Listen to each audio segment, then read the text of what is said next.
from KPRC. You're watching Local 2 News at 5. You know, going the distance for our kids in the classroom is important for all teachers. Yeah, but some are really going the distance, how they're traveling thousands of miles to help lessons hit home. Next on Your Education Station. Tonight on Your Education Station, not all lesson plans are done in a classroom or even on a chalkboard.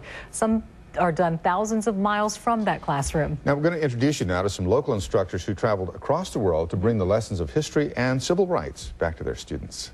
Fourth grade teacher Angela Apte is using pen pals and her travels to bring the world into her Houston classroom.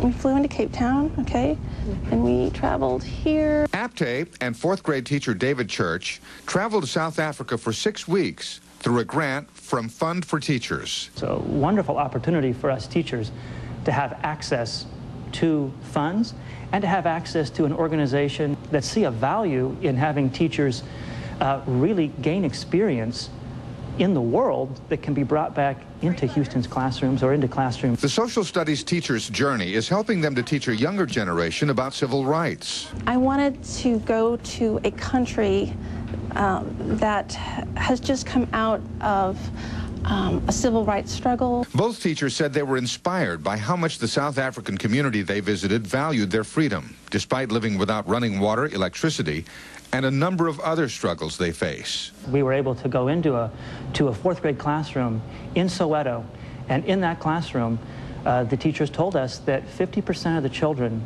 had at least one parent that had died either because of the AIDS virus or violence.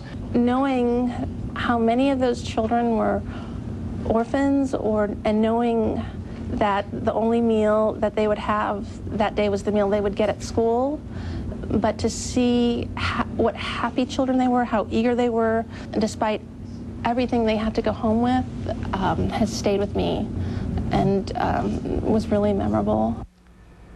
Well, the teachers say they hope the personal courage that they learned about in South Africa is going to help them teach their students to become active members of their community. The Fund for Teachers has sent 3,500 teachers to every continent and 110 countries just during the past 8 years alone. Yeah, great program. Great program.